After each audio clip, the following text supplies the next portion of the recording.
menjelaskan isi Al-Quran, Allah kirimkan makhluk ciptaan the bestnya, terbaiknya, yang paling mulia, paling utama, paling hebat, paling dari sisi fisik maupun rohani.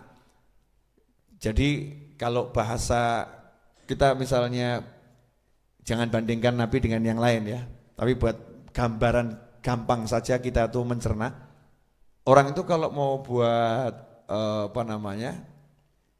server, ya butuh PC yang bagus, hardware-nya harus kuat, ya kemudian software-nya juga harus kuat. Kenapa? Karena nanti akan jadi server. Ini yang akan nanti mengirim informasi dan terima informasi, harus kuat.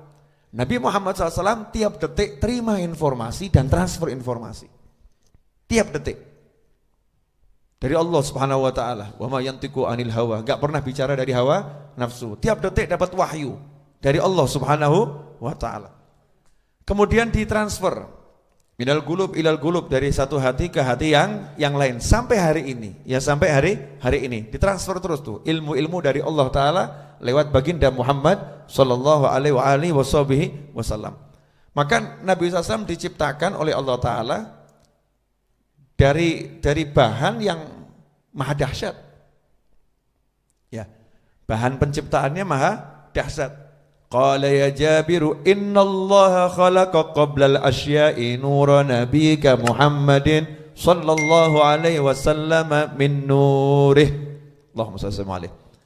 Wahai Jabir radhiyallahu anhu, Nabi berkata pada sahabat Jabir bin Abdullah, wahai Jabir, saya mau kasih tahu kamu sesuatu. Sesungguhnya Allah itu sebelum menciptakan segala sesuatu, yang Allah ciptakan pertama kali adalah nabimu ini, nabimu Muhammad SAW.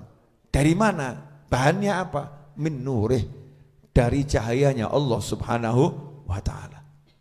Jadi gak ada yang bisa menyamai Rasulullah SAW, kehebatannya, kekuatannya dan lain sebagainya.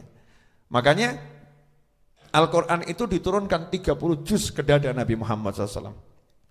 Kalau ke gunung jebol, gak kuat. Ya, makhluk gak kuat terima wahyunya Allah Ta'ala. Tapi kenapa Nabi Muhammad SAW dibuat jadi kuat? Karena memang asalnya dari cahaya Allah Subhanahu wa Ta'ala. Setelah itu Al-Qurannya sama Nabi SAW dibungkus dengan cahayanya Rasulullah SAW, sehingga dilembutkan dengan rahmat yang ada dalam diri Nabi Muhammad SAW, sehingga ketika dibacakan bisa kita dengar. Kalau enggak ke dada Nabi dulu, enggak ada yang bisa dengar tuh Al-Quran, enggak bisa. Makanya telinga kita ini bisa mendapat kemuliaan mendengar Al-Quran karena apa? Karena kebesaran Nabi Muhammad sallallahu alaihi wasallam. Itu ringkasnya begitu ya. Nah, ini informasi dari langit ini Allah berikan dalam Al-Quran, dijabarkan oleh Nabi Muhammad sallallahu alaihi wasallam. Sehingga kalau kita mau tahu rahasia alam jagat raya, ya nyarinya di Al-Quran, di Nabi. Nyarinya di Al-Quran, di Nabi. Nah, sementara kita punya Al-Quran, punya Nabi, nyarinya di tempat lain. Punya Al-Quran, punya Nabi, nyarinya di tempat lain. Kira-kira salah alamat atau pas alamatnya ini? Salah. Dan setelah diteliti itu, orang-orang lain yang buat ilmu macam-macam, mereka mengatakan, oh saya ngambilnya dari Al-Quranmu, saya ngambilnya dari Nabimu. Kenapa kamu muter-muter ke tempat yang lain?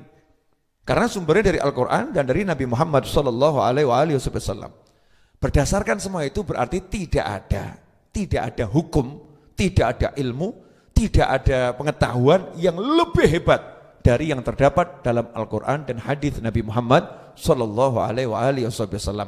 Itu akidahnya Muslim harus seperti itu. Tidak boleh Muslim menganggap ada ilmu yang lebih hebat dari ilmunya para ulama. Karena ulama itu memahami semua ilmu. Bukan cuman